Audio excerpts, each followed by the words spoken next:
Hello guys, ito yung sinasabi ko kagabi na nilabas ko na malakas ang ulan. So, bibilaba natin yung trapan ng mga aso namin yung guys Kasi naanggihan sila ng bagsak ng ulan doon galing sa yero. Pagbagsak doon, yun, nag-aanggi. Doon sila natutulog sa flooring. Kita nyo si Yuri, nadulas sa gilid. So yan, tingnan nyo guys yung panahon. Makulimlim pa rin, di ba? Pero ayun, yung mangga. Kita nyo guys, may bulaklak ng mangga. Indian mango po yan. Dati may mga tanim kami. Pati pala to guys. Namumulaklak na rin yung mangga na yan.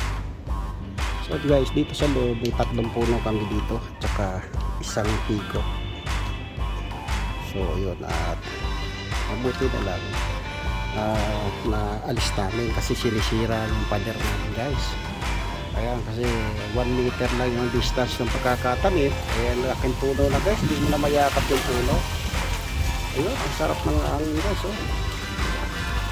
Yun, at ito, buti na lang din meron kaming nakuhang seedlings ng mangga. Pico rin. So yun, tinanim namin dito sa labas yun. Kaya, yun nyo guys, makakulimli pa rin yung kalangitan. Kasi magdamag nag-uulan hanggang ngayon ho, nag-aamod pa sa akin. So, yun, at wala talagang bunga. Ayun, meron ho kami isa na puno dito yung manggang kalabaw. Ayun po. Ayan. Kaya po yung bagyong Yolanda, natumba po yan, kaya itinayo lang namin. Kaya ganyan ho, parang nakahiga.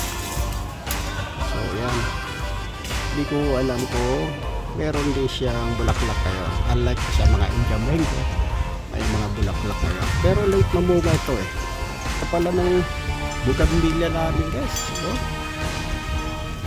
Kaya guys, yung bugambilya namin namumulaklak ngayon, ang ganda pink siya guys. So yan, kala ko nga red pink pala.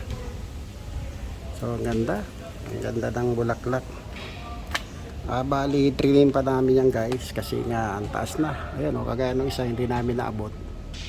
Kaya hindi namin maputol. Ayan ang ganda ng bulaklak guys, Yan ang maganda sa bahay, kaso kailangan alaga na sa trim. Ito namang yellow bell ay kinain na niya kasi parang gubat na guys. Bagin pala to.